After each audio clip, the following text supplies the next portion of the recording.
By the way, hold on. One quick aside to totally funny random story, or thing I want you to help me with actually. So in 14 months, I'm going to be 40, turning 40. And I want to have like a massive extravaganza party in St. Louis, maybe even like a conference style party, like invite everyone listening, everyone on Twitter. And I'm trying to get Nelly to like perform at my birthday. Why Nelly? Was Nelly your favorite growing up? Yeah, St. Louis, like, yeah, absolutely. Yeah. And so during COVID, I'm part of YPO here. They got him, and I don't want to say how much, but it was like pretty cheap, like cheap to the point where I was like, oh, like I could probably do that as a part of the birthday expense. Now apparently that's all over. Now it's like 6 figures to book. Like it's really, really? Yeah. So I don't know. This whole conversation around crowdfunding got me thinking like I need to put a budget together. I'm going to go on Twitter and be like, come to my party, donate money towards the Nelly fund to Jesse to have Nelly perform at Jesse's 40th birthday party. What's up, everyone? I'm Alex Lieberman. Yo, this is Jesse Pujji. And this is The Crazy Ones. Dude, what an awesome week. We recorded the episode about you selling your company, and then just like the outpouring of congrats and hello emails came in. Pretty wild, crazy. Right? I don't get overwhelmed often. That's not a feeling I'm used to feeling. And I think like it's just this whole month January has been just overwhelming because, first we told all the former employees who were all getting checks for the sale. Then 2 weeks later there was the PR announcement. Then which you didn't know about originally. I didn't know exactly when it was coming out. You told me, of course. But then like you know this and starting a company, like so many people, your first vendor who sold you IT computers to your like first client. It's just everyone's there. It's all the human experience, and then your trick of say hi, and we've gotten hundreds of emails that are just so touching. It's just I no joke, because again we typically do these episodes as like, I don't know, 40 minutes. We try to keep it to that, and now I'm rethinking everything. Given the last episode, I don't know, it was like an hour and 20 minutes, and about an hour and 5 minutes in, I was like, if anyone's out there, if anyone's still listening, just write hi to the crazy ones at morningbrew.com. And by the way, if you're listening, everyone's going to hate me for this. Write hi at the crazy ones at morningbrew.com and we'll get back to you. I'm sorry, Michaela, Dan, and everyone else who's on the listserv. But I literally thought we were going to get 10 emails, and we've gotten hundreds. And some of them were people just saying hi, but some of them were like the most thoughtful emails. So I'm actually looking at the inbox right now, and I'm just going to call out a few people like Dave F, Max M, Cullen M, Justin W, Amanda J, Carolyn M, Abby J. Like the list goes on.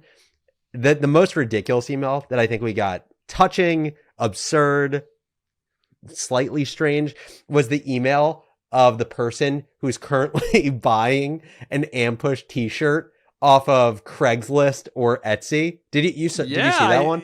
You sent it to me, and I couldn't believe. Yeah, but I didn't know if you looked at it. Yeah, it was like apparel from a couple of our offsites in the middle of the decade, and like the OG Ampush shirt. Like it blew my mind. It was insane. Well, what the last week told me is that we're doing something really cool with the show, that we have amazing listeners, and that we just continue to be on this journey, kind of climbing up the mountain of building the best startup show on planet Earth that helps people build their businesses. Yeah. And so we're really humbled by all the support.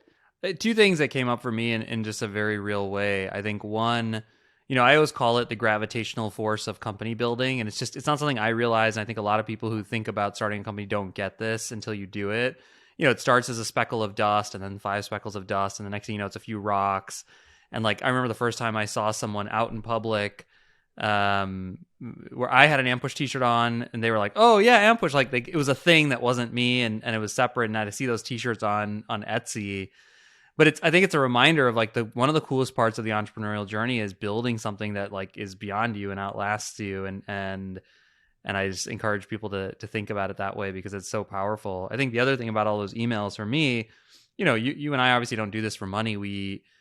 I spiritually, I want to help other people learn and grow. And I think entrepreneurship is a great canvas to do that. And so, to see and feel that we're actually doing that with all this stuff of you and I talking, like it really it filled my cup quite a bit. So Yeah, it was cool. amazing. So thank you all. And write us in if you haven't yet. We want to say hi. We want to learn about you. And without further ado, let's continue to give you all value and hop into this episode of The Crazy Ones. This episode of The Crazy Ones is brought to you by Electric. Here we are, well on our way into 2023. The markets may still be uncertain, but one thing's for sure. Your business needs a rock-solid security plan, and pronto. Need IT you can count on? Electric is known for their lightning-fast IT support, proactive security standardization across devices, apps, and networks, streamlined employee onboarding and offboarding, and a 105% ROI to boot. And you won't just be snagging dependable IT pros with Electric. They will also gift you a pair of AirPod Pros when you take a qualified meeting with them. You must be an IT decision maker at a US-based company with 10 to 500 employees to qualify. Visit electric.ai/crazyones to learn more and book your qualified meeting. That's electric.ai/crazyones. If you listen to this podcast, you probably love business, but I bet you also love technology. There's one podcast that I count on to give me a weekly dose of both. It's the A16Z podcast. The chart-topping podcast from VC firm Andreessen Horowitz gives you insider access to the people and trends shaping our future, covering topics like how AI is disrupting everything from creators to healthcare, how e-commerce is reshaping supply chains, and just how much stuff is actually being sent into space. Host Steph Smith sits down with some of the world's most influential people like Apple co-founder Steve Wozniak, Balaji Srinivasan, and Neil Stephenson, the technologist who coined the metaverse 30 years ago. You might even recognize Steph herself, who used to run trends at The Hustle. So if you're like me and you want to not just get ahead, but stay ahead of the curve, check out the A16Z podcast wherever you get your podcasts. You know, crypto conversations are too often about who's up and who's down and all of the drama on Twitter. But most conversations about crypto miss how it's going to change everything, which is why I recommend listening to the brand new podcast Validated from the Solana Foundation. Each week on Validated, host Austin Federa pushes aside hype cycles and financial advice to bring you conversations about the biggest ideas shaping the internet. Look, when it comes to blockchain, the thing people talk about most, the price, is actually the least interesting part, which is why Validated stands out, because it explores the philosophical and technological questions about cryptocurrency, NFTs, DeFi, and beyond, all while sharing stellar perspectives from some of the world's leading Web3 journalists, analysts, and experts. So whether you're a technology enthusiast just beginning your crypto journey or already active in Web3, don't miss out. Follow Validated on Apple Podcasts, Spotify, or wherever you get your podcasts, and let them know I sent you. Okay, we are recording. What episode is this? This is episode 21 of The Crazy Ones. As per usual, my co-host Jesse is late. And the worst part about it is there was expectation setting that set him up for failure. He was like, guys, I'm doing a cycle reboot on my computer because that's been the excuse for the last month and a half is it's a computer issue that requires a cycle. He did the cycle and he was 5 minutes late. So what's the excuse this time? No excuse, man. I got some development areas, you know. We all have things we got to get better at. But I went deep on this with my coach yesterday, and it was as per the usual. It was like I learned a lot about myself, and like because it's not obviously this being late is a symptom of a whole variety of other issues, right? Like my time is super tight in my calendar, you know that. I overschedule myself. And I'm not good at saying no to things. Like I took 2 calls today that probably weren't the best, you know, weren't ideal and aligned. No offense to those people that he spoke to. No. It's nothing to do with them. It has everything to do with me. You know, getting it all right, prioritizing, and like it was funny because oftentimes when you do coaching, there's like 2 sides of the coin. This is just a little tidbit we can get into the episode. One side of the coin is like just highly tactical and sort of like if you make a small habit adjustment, it can sort of solve the problem you're having. And then the other one is literally the polar opposite, which is there's some deeply rooted like issues, right? And like confronting them and absolving yourself, like a kind of. And so I'll share both of them, like how it went. You know, on the deep side, I'm a type 7 on the Enneagram, and we need to do an episode about Enneagram and conscious leadership. But By the way, I did the Enneagram after Jesse sent it to me, and I'm a 7 also. Yeah, so we'll have to this break it you'll down. learn about yourself in this. Like one of our biggest fears, like a deep down, is emptiness. It's actually like the one thing we're trying to not deal with and feel. So we have a tendency to every minute has to have like some stimulation, and it has to have something that. So literally, like when I did this just now, I said that to you guys. I like changed. I wasn't wearing my turban, so I tied my turban. In the middle of it, my marketing manager for Growth Assistant came up with a great idea for how we can engage like agencies, because a big priority this year is to. And I just started slacking with him, and so I was like, it's this constant need for stimulation, and not and the fear that it's trying to solve is that I'm afraid, and it's so true, of emptiness. I'm not okay just sitting there being still. That's scary for me. And there was like just kind of like, can you let that go? And can you embrace emptiness? Is it okay to have an hour in your calendar that's not scheduled, Jesse? And like, in theory, my head says yes, but then my body, my actions don't do that. So that's kind of the deep side of it, is like getting comfortable with emptiness in my calendar. There's another cool thing he said, which is like, it seems like you're more committed to doing than being. So if you were more committed to being, you would care more about how you showed up and like showed up energized and not late or whatever. Instead, you're more committed to doing. You wanted to talk to your marketing manager, then jump on the podcast. So anyway, that's like then the wholly tactical thing. One of the things we came at the end of the conversation was, and I told my EA to do it this morning, starting officially February 21st. He asked me, he was like, will you block off 2 hours to start your day every day? No meetings, partly to get your stuff done, but partly to like warm up the engine before you rev it up, then versus jumping into things and then being frantic all day, which has been a lot of my experience so far this year. And I was like, I can't do it this week, I'm traveling. And I was like, I'll do it March. And he's like, that doesn't work for me, Jesse. Like we eventually negotiated to February 21st. So as of February 21st, I'm going to block off 9 to 11 every morning. I'm going to start that way, and it's going to hopefully create a little bit more breathing room to not overfill my calendars. And that's the tactical side. So anyway, it's just interesting. That's how coaching works. But it means a lot to me that, my time and this show are maybe a little part of the motivation that are leading to kind of conversations with your coach about something that you want to grow with or to work on. And I mean, it sounds like you have a little bit of a plan to get there. I'm just also curious. One last question is, do you bake buffers into your calendar? Like, do you leave any extra time in between meetings, like a 5-minute buffer in case something runs over, or no?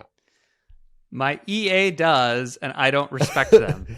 You just treat it as that is the. I'm like, I got free time. Hey, you want to talk real quick? Like, I called Vinny, my brother, for 15 minutes to catch up on 3 things that him and I had been wanting to talk. Like, we were joking about it yesterday, or not joking. There was like, well, the joke, it's not a joke. It was like, it feels, I've never drank alcohol a day in my life. I've never taken drugs. I gamble, and I tend to have but I was like, from what I've heard about what an addiction feels like, this feels like an addiction. I am addicted to filling my calendar, because even though I knew I shouldn't have been talking to my marketing manager in between the time I messaged you guys and I was tying my turban and I got back on the show, but I was addicted. I had to fill that 5 minutes in between the folds of my turban with messaging him back and forth. And so it feels like something that's almost hard to control.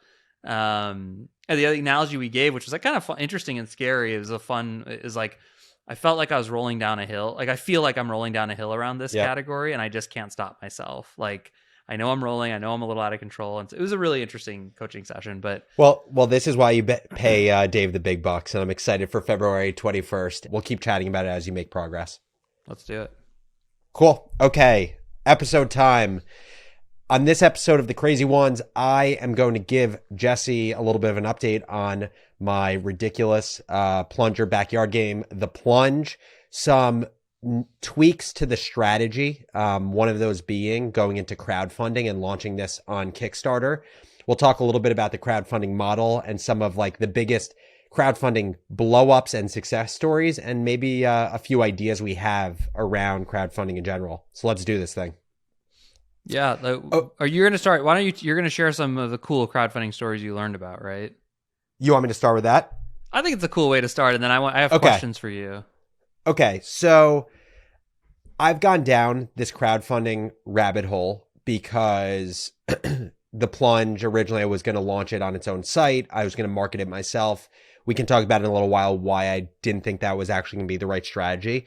And so now I'm going to be doing crowdfunding on Kickstarter for the Plunge, I think in May or June. But in doing research on Kickstarter, there's a few interesting things I learned. First of all, I've always found it interesting that a lot of businesses in a given space all launch around the same time, right? So it's like, Uber and Lyft, or Airbnb. Like a lot of these businesses either will launch around the same time as a function of like where we are in the economy or as a function of technology. I don't know what that is for crowdfunding, but like Indiegogo, Kickstarter, which are a specific type of crowdfunding. They're crowdfunding based on rewards, not based on equity in a company. Mm-hmm. They all launched around 2007, 2008. But the quick and dirty around Kickstarter is this company is the largest crowdfunding platform for rewards-based crowdfunding. So not crowdfunding where you earn a piece of the company. Kickstarter's raised $7 billion. 22 million people have backed a project. And the reason the founder of the company started Kickstarter is because he was living in New Orleans in late 2001. He wanted to bring a pair of DJs down to play a show during 2002 Jazz Fest. He had this great venue. The guy was like all amped to have this show in Jazz Fest.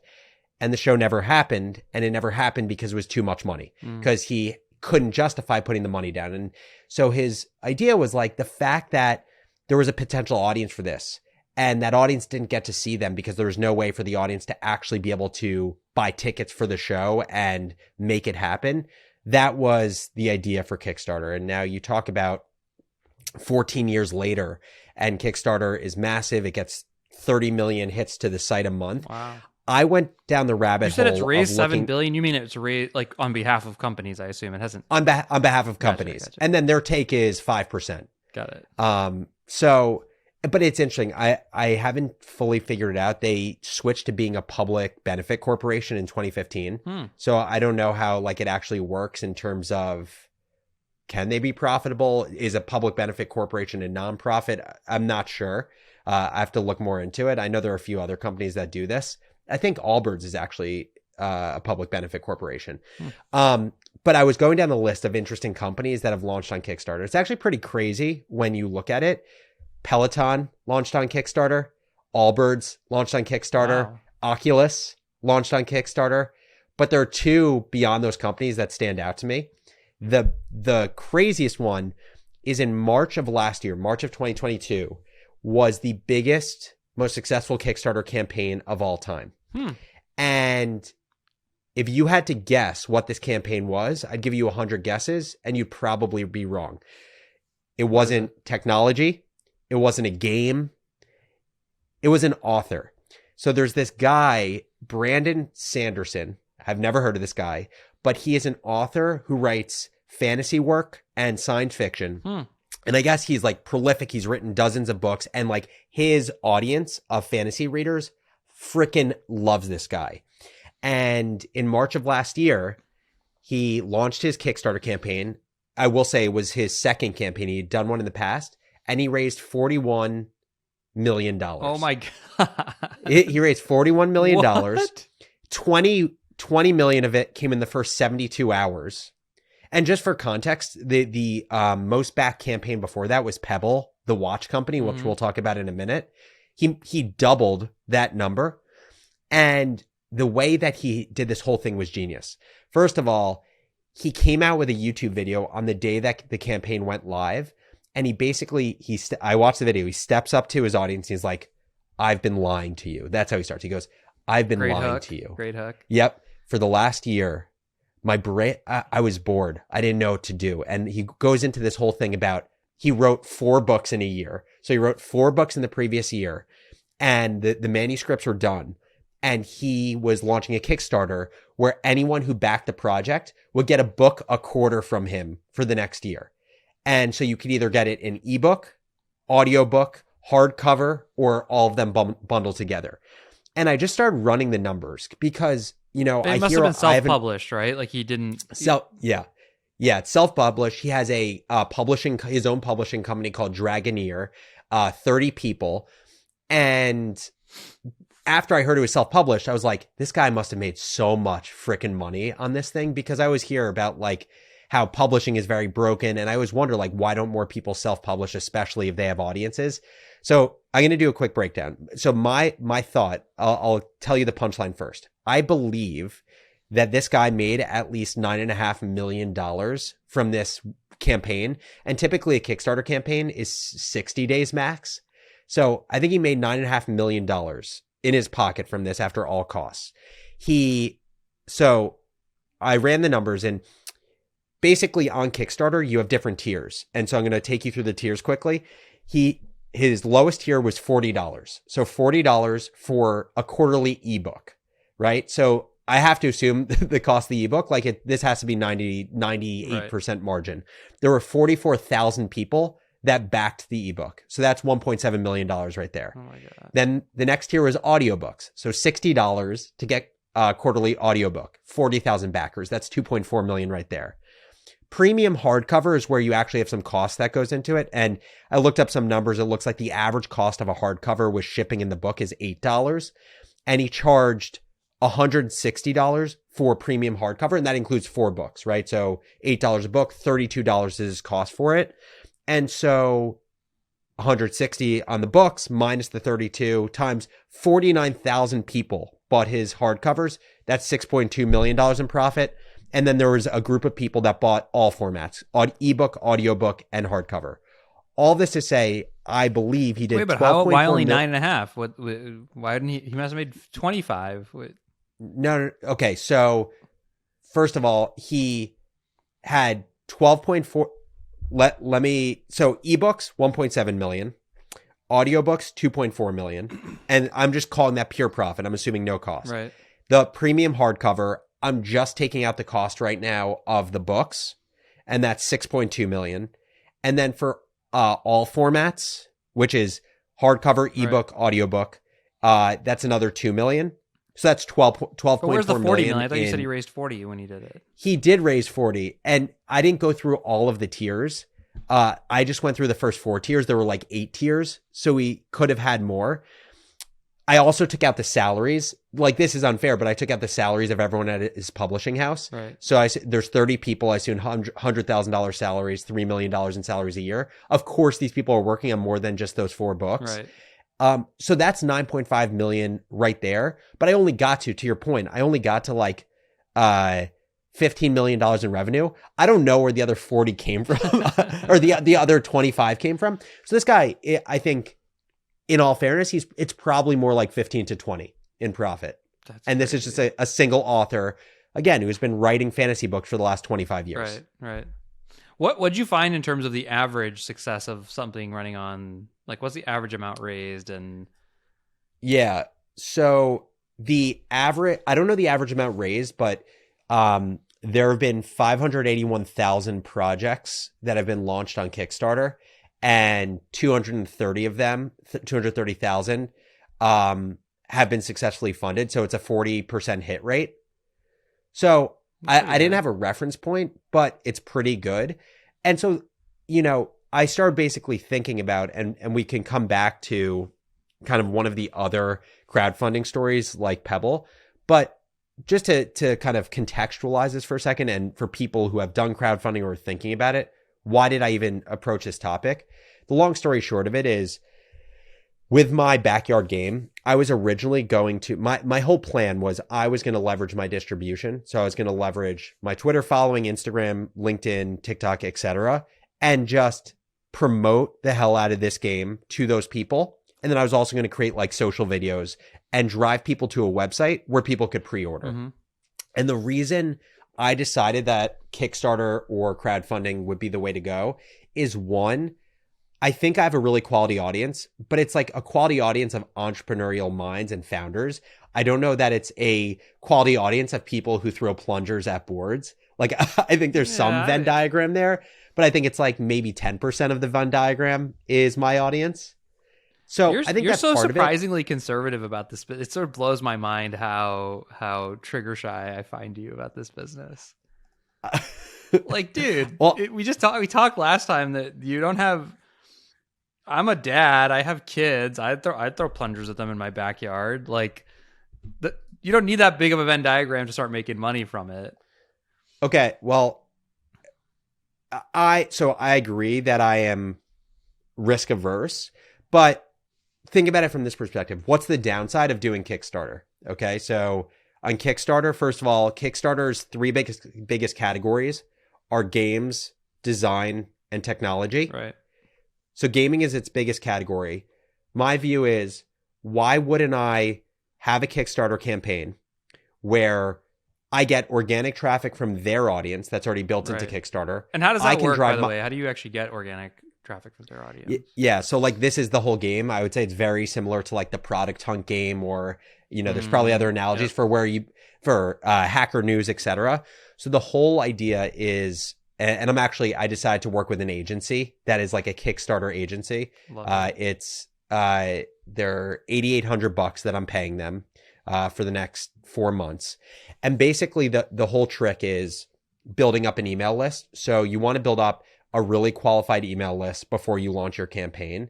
And what they actually have you do, this agency, is they have you build a landing page where you send people to the landing page with your product. They first put their email address in, and after putting their email address in, it prompts them to ask if they want to reserve a spot to get their Kickstarter product, the Kickstarter product, at the biggest discount possible. Because typically on Kickstarter, you just to reserve your spot, it's $1. And they have found that people who do the $1 reservation are 30 times more likely than just an email address who put in. Sense. And by the way, hold on, before we move on from that, for anyone listening who has never started a business or is in the early stages, $1 makes a person 30 times more likely to actually buy something. So when you're launching something with just an email address versus $1, it's so different what the demand or the intent level is of a person who's giving you any amount of money. That's basically what it proves, versus just an email. And people giving you an email address aren't saying, they're not really demonstrating that much interest. Just keep in mind the difference between email versus $1 30 times. That's crazy. And that's why at the end of the day, it's like so important to think about what's the ultimate outcome you want. Because like even in the early days of Morning Brew, we were not very like calculated about emails. We would just look at what is the lowest cost of acquiring emails to our list. Right. And then at some point we were like, actually, if advertisers are paying us and they're paying us based on the opens we get of our newsletter, we need people who actually open the newsletter. And so then it became, let's spend our marketing on channels that get us the lowest acquisition cost of the highest quality subscribers, which is people who open at least 5 of their first 10 newsletters. So yeah, 100%. So all this to say, we build up this email list, and the goal is the kind of unspoken rule is, if you can hit your campaign goal in the first 24 hours, you get a bunch of you will get onto the homepage on Kickstarter. Yeah, that makes sense. And so you get onto the homepage of Kickstarter, and then they drive you a ton of traffic. The average Kickstarter campaign gets 30% of their traffic from Kickstarter. And so then like the whole calculation there is like, you don't want a campaign goal that's too high because you want to blow through it. So, I think I'm probably going to just make my goal $25,000 to $35,000. So all this to say that I think I'm going to be doing it on Kickstarter. And the reason, like, I know you say I'm gun shy, but my view is like, what is the downside of doing this? There's no downside. I think it's a yes and. It's like, yeah, do it, and do your TikTok videos, and do some paid media. Like my point, by the way, like I've seen people go in both directions, right? I've seen people who launch a Kickstarter, they blow up, and then they're not ready to launch an ongoing strategy, and it's kind of a disaster. Yep. Or the opposite, which is someone's running a capable, good sort of paid media program and ongoing marketing, and then they launch a Kickstarter and it actually augments everything they're doing. So yeah, I just, you're treating it a little bit like a holy grail, or like I'm picking up hey dude, I'm gonna do the Kickstarter, and that's gonna you remind me of the 22-year-old version of the entrepreneur. Is like, then once my Kickstarter works, then I'll be in business, Jesse. And I'm like, dude, this is in business. Like, just commit to it and say, I can't tell you whether it's going to be a $5 million business or a $50 million business, but you don't care. So my point to you is the same I keep saying is, cool, just go run this business, man. Build it. Like, it's going to be successful. Also, my newest idea around this business is that it's going to be media company and backyard sports company, where I'm literally going to create ESPN 8 The Ocho, like from Dodgeball, out of the games that I create. And it will be like leagues around the most absurd backyard games. And so you can monetize it via like advertising and sponsorships on top of the games. This is like very type 7 of you. All these random ideas. Go do some work, Alex. Go line some Facebook campaigns and get a landing page. And classic Enneagram jokes. Wait, you mentioned something about like people who launch on Kickstarter. Sometimes like they haven't figured out their supply chain, or like they're not ready to do it. And I just wanted to mention Pebble. Have you heard of Pebble? Vaguely. I don't know. Okay, so Pebble was, before this guy, Brandon Sanderson, he was Pebble was the most backed Kickstarter campaign of all time. I think in total they did 3 campaigns and it raised like 30 million. But one campaign I think did 20 million. Mm-hmm. And so the whole idea of Pebble is like, Pebble was the original smartwatch. It was a group of friends that went to the University of Waterloo together in 2008. And they literally, like, these guys built the original digital watch face that showed your exercise, your sleep, your music. And in 2012, they launched Pebble on Kickstarter for the first time. They raised $10 million from 68,000 people around the world. And they went on over the next few years to sell 2 million watches and did over $230 million in sales. Wow. And it's out of business now. I believe they sold to, I think they sold to Fitbit. Yeah, they sold to Fitbit at the end of 2016. And I will say, my assumption when I heard that this business failed was the Apple Watch. Like, the Apple Watch was the killer of this once it came out. And at least the way that this guy, Eric, who is the CEO of the business, phrases it, is it seems like it had nothing to do with the Apple Watch. And I think there were some really good lessons in what he learned from this experience that are worth it for kind of like any entrepreneur, but especially entrepreneurs with physical products. Mm-hmm. So the first thing that he explained of why they failed was they had their first product, like the normal Pebble. Then they had their version 2 that in 2015, it didn't hit forecasts. So they had forecasted $100 million in sales in 2015 after doing their, 2012, and I think they did a 2014 Kickstarter. They projected $100 million in sales, and they only sold $82 million worth of product. So they had $18 million of just like this smartwatch inventory sitting around. And so they had to spend many months like trying to get themselves out of this dead inventory. The other thing that he talks a lot about is their initial market for Pebble was what they describe as like the geeky hacker user base. Like, I feel like it is the person who's always like the first person in the adoption curve. Tech geeks combo. Exactly. And what basically happened was they thought to themselves, after this first Kickstarter raise, how are they going to grow to a bigger audience? Like, how are they going to continue to scale sales when not everyone's a geek or a hacker? And so the first way they positioned it was as a productivity device. Then they ended up positioning it as a fitness watch. And basically his big learning was they never actually, in a weird way, they never actually found product market fit. Like, they didn't actually talk to their customers to understand why they were using Pebble. They had no idea how to evolve the product. And the funny thing that he referenced is he said in the early days of the Apple Watch, I don't even remember this. He said like the Apple Watch was positioned as this super premium product. He said like when it first came out, there was a gold version that Apple talked about that was a $10,000 version. Like, I don't remember any of this, but he's like the smartest decision that Apple made is they reposition this thing for like a fitness and wellness centric community. Right. And he's like, we just never learned who our customer was. And I thought it was such a great example of like, I made the assumption that Apple killed this company. Like, I assume a lot of big companies kill like earlier versions of it, and it wasn't the case. Yeah, I think that's right. Well, I think the other thing, just to pick on you more, like you're talking about who your customer is, and dude, you're just not you don't know who your customer is. You know, like when we launched Unbloat a year ago, we thought, we'd heard lots of versions of it. We started selling it, and we didn't, by the way, we interviewed 50 different women, all these things. Like, it wasn't And then we launched it. We thought it was right. It didn't really work. Then we tried like really like hokey ads and clickbait and whatever. But and ultimately we started seeing who was sticking around and who was leaving us really good reviews. And we've sort of built, we've peeled the onion or whatever analogy you want to use. We've dialed in the target. It's taken us a year, and now it's like premenopausal women, right? I didn't know anything about premenopausal women a year ago, but we've been able to see through iteration that is clearly who buys the product, who sticks with it, who writes good reviews, and there's this whole bloating thing with 25-year-olds on TikTok. They're not the target. Like it's expensive. They don't. And so I would just encourage you, it's funny to see you do it, because that's the other thing I was going to say to you, by the way, is you're not starting the Kickstarter because you need money, correct? Correct. You're just doing it for distribution. It's just marketing.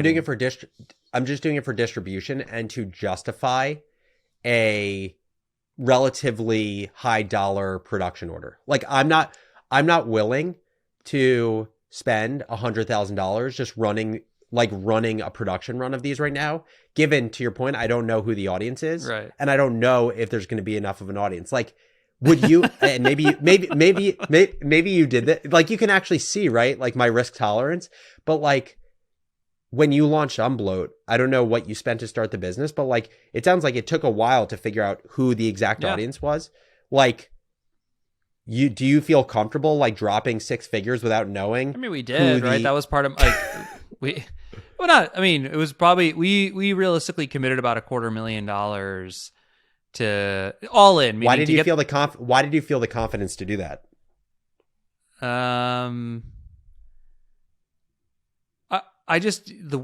We're blessed to live in the most amazing country in the world at the most amazing time in the world at 330 million people. And it's like, dude, there's so many human beings. That was the point I was making that other episode, which is, to get back your money, your payback on a $100,000 order, if you're making $70 in gross profit, is what, 1,200 of these things. Like, yeah, if you can't sell 1,200 of these things, you got much bigger problems, my friend. It has nothing to do with the product. It's like, sell them to gyms, donate them to schools for a tax write-off. Like, you can. It just, I don't know, that to me, I think you lose more. Let me put it this way, instead of just picking on you lose more by being conservative and doubting yourself than you do by going, at least for a period of time and a dollar amount of money, I am all in. I'm going to do everything I can to make this thing work. I'm going to stop asking whether or not it's going to work. I'm going to stop doubting whether or not it's going to work. And I'm going to pull every lever at my disposal. Sure, do your Kickstarter, do your TikTok idea. And then you're going to learn, you're going to iterate, you're going to figure stuff out, and you're going to do it again. And then you're going to go, oh, you know what? This is interesting. This is what I realized. But it's funny how much entrepreneurial doubt you have around the idea. Totally. When I think, and by the way, like, which is normal, by the way, it's totally normal for anyone who, especially first time entrepreneurs. Like when I was in college, we'd start these business. We started a high school version of Facebook, and we were like, we have to get to this number of users, or we're done with the business. We're not going to keep spending our time on it. And like, it's just funny to see you in that sort of totally. Stage. And by the way, like, just to get a little, I would say, introspective for a second, I think there's a reason for all of this, right? Like, I think if I was to pull back the layers and be like, why am I behaving in this way right now? I think part of it is because, to your point, like, because money matters less to me today, it's like the incremental loss of money matters a lot more than the incremental gain of money. And so, like, I'm trying to behave in accordance with that belief. Right. I think the other one is there's still a part of my brain, no matter like how much confidence people in the world has in me, that I was a one-trick pony. Right. And that what I've accumulated thus far is all I will accumulate. Right. And so I very much have like a scarcity, a cash hoarding mindset. Well, it's like a I feel scarcity. I feel you. Exactly. You recoiling. I can't let this go. Even this. Here's a reframe for you. If my coach was on the call, he'd say, Alex, are you willing to, if I told you for the low price of $150,000, you could learn incredible entrepreneurial lessons, stretch yourself in ways you didn't think were possible.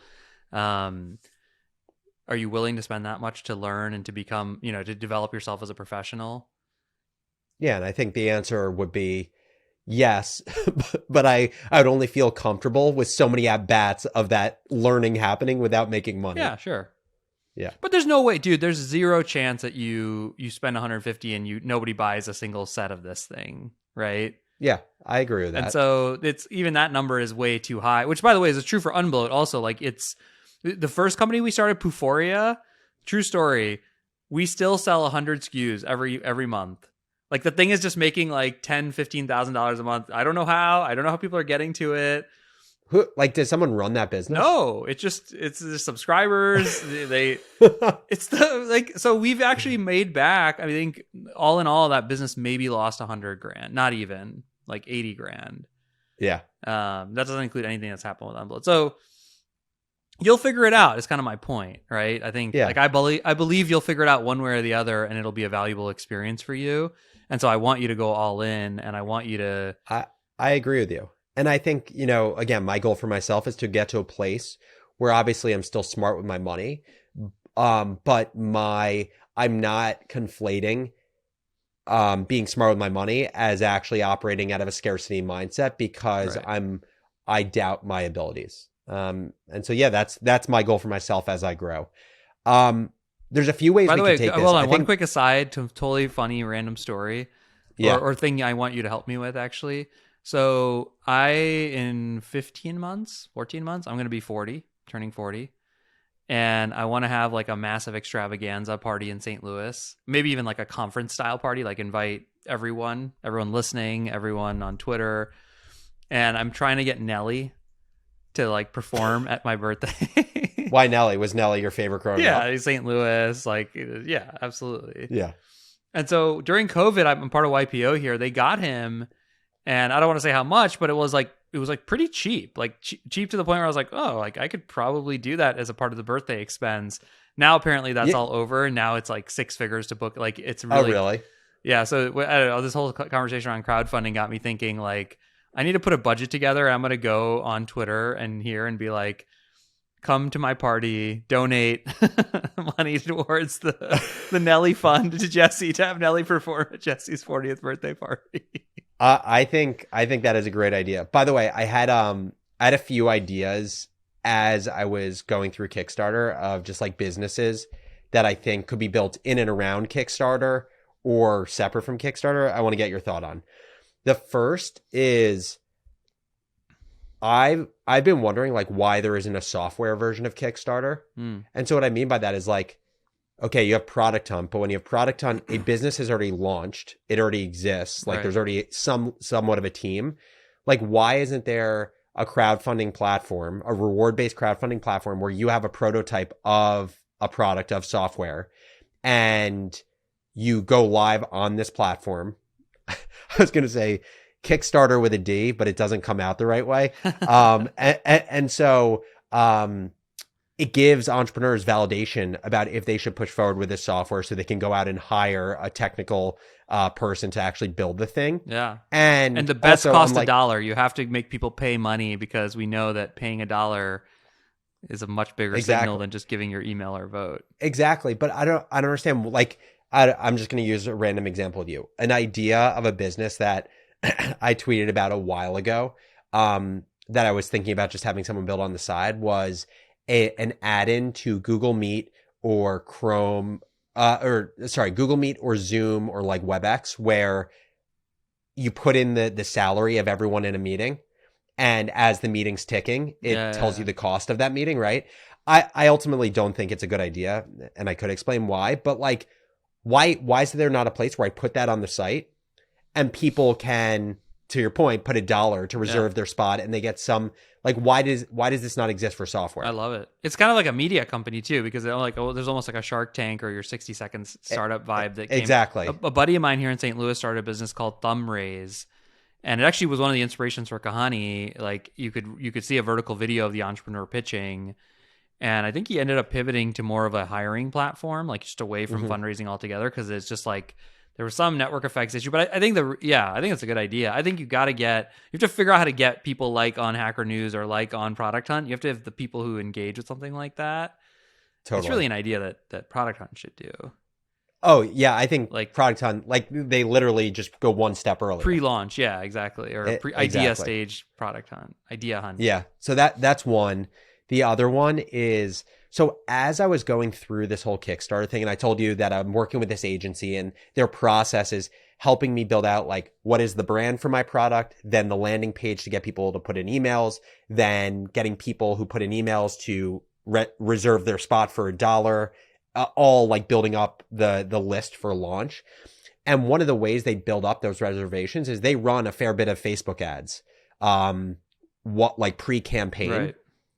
And so I was reading a book by the founder of this agency, and he was basically talking, and this is like child's play for you, but like he was talking about like lookalike audiences, and he did this exercise that was called the Dream 20. Mm-hmm. If there were 20 brands in the world that you would die to have their your product be put in front of their customers, Right. what are those 20 brands? And I wrote down the 20 brands for the Plunge. That I actually thought like it made sense. Here, I'll read a few of them to you. The brands I wrote down for my backyard game were, let's see, we had, okay. Happy Dad, which is, like Nelk Boy's seltzer brand. Mhm. Nelk Boys is like this big YouTube group. Chubbies, Cornhole Can Jam, Yeti, Dude Perfect, Barstool Sports, Coleman or Weber, Some Hunting Company, Bud Light, this church group that the founder of Spikeball told me was like one of his really early passionate communities, DraftKings, Axe Throwing, Manscaped, and there are a few others. Yeah. So anyway, that was my Dream 20. But as I was going through it, a thought I had is like, I want to target a certain type of demographic. So like one demographic I thought would be interested in the Plunger game is like the college student who's into college sports and is into drinking at a Big Ten school. Right. And then I was trying to figure out like what brands does that 19-year-old interact with a lot. And I couldn't find an answer to that. And so one idea is like, is there a service where you can put in a type of person, like 18 to 22, gender, et cetera, interests, and it spits out the brands they're most likely to search for? Right. What are your thoughts on that? There is the founder of SEO Moz started a company that does a version of that. Hold on, I'm looking it up now while we're talking. New company, Spark Toro. Check out Spark Toro. And I actually think they may do what you're saying, which is they even potentially plug into Facebook or Audience research at your fingertips. boom. There's also a business called Clearbit. This is 100% it. There's a business called Clearbit, which does this for B2B, which is really powerful. Clearbit was literally like our saving grace in the early days of the brew. I don't know if we use it for all of its functionality, but in the early days of the brew, when I needed to find the email address for a marketer at a company to go email to pitch advertising in Morning Brew, the Clearbit plugin to Gmail was like the thing that I used to find someone's email address. Yeah. Well, anyway, the other thing I was going to say to you is we were talking about this offline a little bit, but the new Facebook, at Paradigm is targeting, like creative is the new targeting. So for anyone listening running Facebook campaigns, you don't need to target anymore. It's broad. You let Facebook's algorithm figure it out. But what you could do is you could write the brand name in the ad copy and say like cornhole lovers.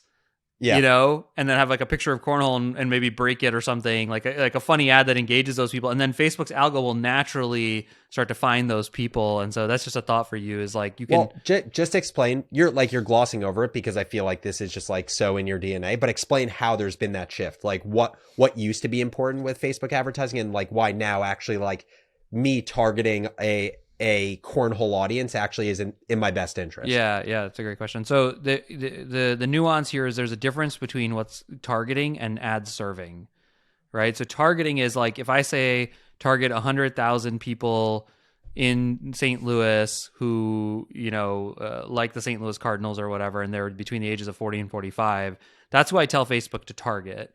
Who they choose to serve the ad to is based on their decisioning. They don't automatically show it to every single one of those people.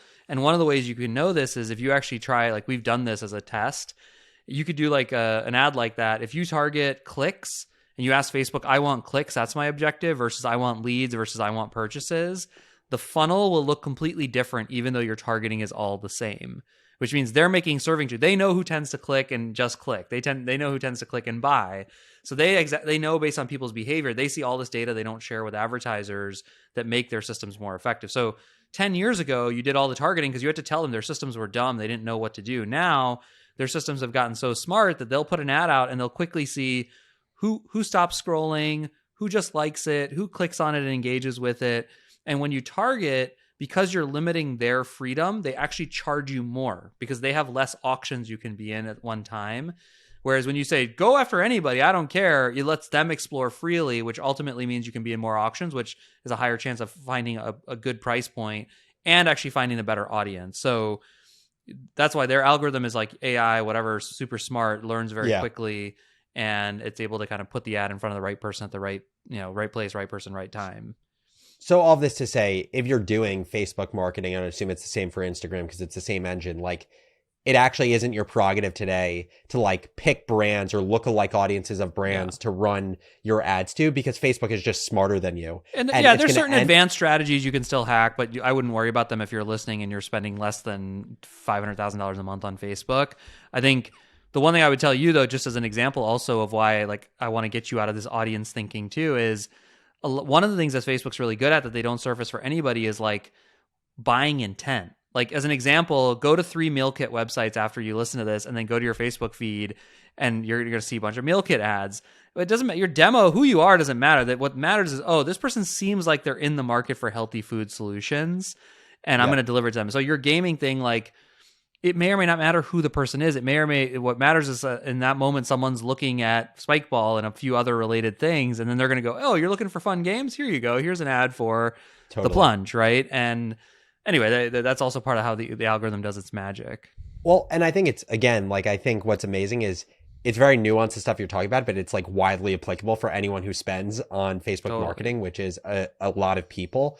And so you mentioned this at the beginning, but it's like now so much of the game of driving just like quality leads or sales from marketing is on the creative. So it's on like the images and the copy. It sounds like that's 90% of it now, which led to the other idea that I brought up with you that I know you have thoughts on, which is, as I was, Jesse was telling me, he's like, all that matters now is what your creative is for your ads. And so I was thinking to myself, and I'm always thinking from the perspective of like, what is a group of skill workers or knowledge workers that aren't necessarily paid highly in their current career, but if you use them differently, they can make more money, and also you can build a business around them. Right. So the current idea is an ad creative specific agency. So be super focused, because ad creative is most important now, where you hire stand-up comedians, copywriters from ad agencies, where ad agencies are notorious for not paying well, and they provide a constant flow of creative for the paid marketing teams of companies. Right. What's your thought on the idea? Yeah, well, there's two things I think to hit on that are important. One is, the old school of writing a really good ad, Ogilvy or whatever, the famous people of advertising and marketing, they were all about writing good messages and copy. Television's the same way, right? Like we can still remember TV ads, the Santa packs with the polar bears. And what's interesting is the internet started to complicate it with all this stuff, but it's so funny because now it's basically gone back to the origin of marketing, which is it's not some hacky thing. Like Ampush spent a lot of time hacking. We would figure out all these bidding changes and algos and all this stuff. And then it's now back to, can you speak to your audience?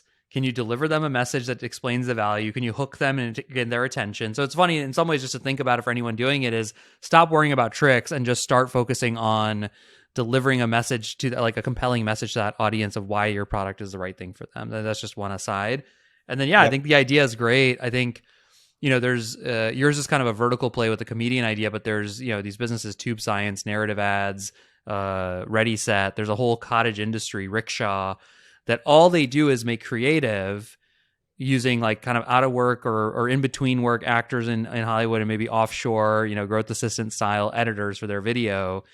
And they'll produce a ton of them. They won't even charge the brands for them. But the genius in their model is they'll say, whatever you choose to use of the media, you're going to have to pay me a percentage of that media spend.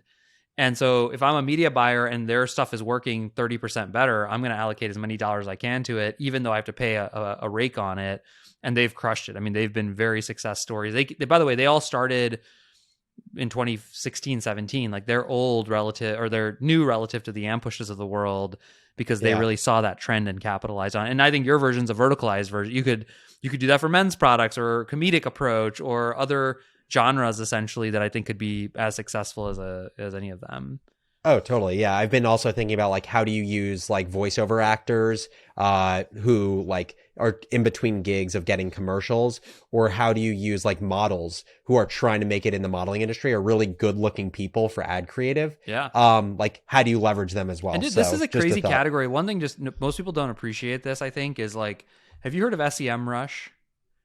I have, but It's I like haven't used it. it's like a search analytics SaaS tool that gives you all the data on what your other advertisers. Do you know how big it is? What its valuation market cap is?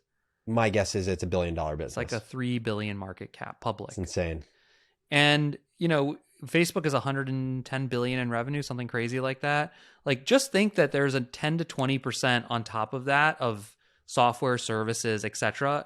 Entire industry built around Facebook. And so that's what makes businesses like this incredibly viable. That's what Ampush's whole, and it's funny because when I first started Ampush, I thought, oh, this seems like a good opportunity. And then I did all the like nerdy MBA math. And it turns out that on average, for every ad dollar of any platform, there's about 20 to 30 cents in services, support, software, tools to make use of that platform. And so it's like, wow, these marketing services and software are such huge industries. So just people should realize how big the economies are around each of these spaces. It's wild. Okay, I want to finish up with, given like kind of all this weaved in and out of crowdfunding, Kickstarter, how my game is pivoting to this launch strategy. I just want to share a few final thoughts on when I think it makes sense to go the crowdfunding route, and feel free, to share if you agree or disagree, and also anything else that comes to mind. So, my view is that first, like Jesse said, if you're a first-time entrepreneur and you want to test the waters and you don't want to, especially in the world of physical products where it can cost a lot of money to do a production run of a product, it's a great way to just mitigate risk before taking on more exposure. So just to use the example, like I've invested $12,000 in this game so far. That's how much money I've put into this. If I didn't have Kickstarter and I had to manufacture 1,000 games tomorrow, my investment goes up to $100,000. Right. What Kickstarter allows me to do, and especially like he said, is helpful if you're a first-time entrepreneur. 3 months from now, I know, do I have $100,000 worth of orders before I place the order with the factory? Right. So that's it may let you know that. It may. Because it could be a false negative, just to be clear, right? Like if you misexecute it, if the timing isn't right, like there's a lot of reasons it could work that aren't. It could potentially be a very positive signal. Yes, 100%. Like I to that point, what is for sure top of mind for me is like, what do I do if this doesn't work out? Like if I don't hit my campaign goal, do I just end the game altogether? Like how do I know if there's demand or not? So exactly. It's for sure. Which, by the way, hold on. Point, as a quick aside, we should tell people like, you wouldn't. I don't think you would. I think you would try at least 3 things and you'd put another year of your time into this before you'd walk away, which I think for people who are doing entrepreneurial things, like obviously if you try something and it works, hell yeah, go crazy, right? But also every time I've tried something the first time, it should never worked. And so I think one of the best kind of like rules of thumb are like, first of all, it has to have all your focus and energy. Second of all, you got to try a handful of things in a serious way, not in a off the side of your desk way. And then ultimately, like time box things. And if after a year, Puforia, we shut it down, it's like just after a certain amount of time, it wasn't where we wanted it to be. And that was just, that was it. Totally. And then just a few other thoughts. I think also at the end of the day, just understanding what is the cost of making this decision. The cost of doing Kickstarter is that you're paying basically 5% for access to distribution and maybe avoiding some of the headaches of like creating your own site because they have these pre-built-in tools. So if you're willing to pay 5% for access to the distribution of an audience, it could be worth it. And I would say, especially for Kickstarter, like if you're in the gaming or design and tech category, it makes it even more interesting. And so can I those add are a one few things that suggestion come to to mind. that? Yeah. If you're going to do a Kickstarter, I mean, this is true for anything, obsess about it for a month or 2 before you launch it. Like, if I were interviewing an entrepreneur and wanted to make sure they were ready, like you did all this research, you know who the biggest is, the average. If I was, oh, you're gonna do a Kickstarter. Tell me what are the 5 most similar games? How much did they raise? When did they? And they couldn't answer that. Then I'd be like, your Kickstarter's not gonna work. Like it doesn't even matter. It's not even gonna be a signal because you haven't done the work to go deep enough to obsess over getting that. And that was the same thing for running Facebook ads. That's the same thing for being good at email marketing. It's like my rule of thumb, is 90 days of more than 50% of your time and energy to crack something, like to truly walk away and say this didn't work. And so it's totally good. I think people don't realize that sometimes. They go, oh, I'm gonna throw up a Kickstarter and we're gonna see if it works or not, and then it doesn't work, and they're like, oh, it didn't work. Yeah, I mean, just to be clear, I've made the shift to Kickstarter in the last week, but what came before that was 3 months of not planning on doing Kickstarter until I got new information, spending 4 hours writing an investor update too. We don't actually have investors for the Plunge. I just wrote one to force myself to think deeply about it. I've played the game for, 500 hours already. And I've talked to the founder of Spikeball, the founder of CrossNet, and the founder of CanJam. Like all those things happened before getting to this place. I love it. Anything else before we call it a day? No, there's this. Well, one last thing. There's this really cool place that just launched in St. Louis called the Armory. I'll send you videos of it. But Is it's it a like gun range? It's like it used to be an armory. Like it used to keep stuff there. It's been reinvented as like a adult playground bar thing. So they have like 10 cornholes. They have like a bunch of those volley or the 4-way nets. They have jumbo ping pong, and like I'm sure I can get you a meeting. The massive bucket. I'll send you pictures and videos of it, but I'm sure I could get you a meeting with them and you can sell 10 of these to them. So totally. And that's like the ultimate strategy with this individual game also, is that like there's a B2B play where people who want axe throwing in their place but don't want to actually set up axe throwing can do this. So idea. I totally agree. Cool, guys. Well, thank you so much for listening to this episode. Hope you enjoyed the deep dive into Kickstarter, some of the craziest stories around these platforms of Pebble, and then the author who raised $42 million on his campaign. As I mentioned earlier, I want to piss my team off. And so say what up, shoot an email to thecrazyones@morningbrew.com. Say hi, maybe say a little bit about yourself, and we will get back to you. We want to build relationships with you all. And until next episode, thank you all for listening. Thank you guys so much for watching this episode of The Crazy Ones. If you're an entrepreneur or a builder and want more great startup content, make sure to subscribe on our YouTube channel or wherever you get your podcasts.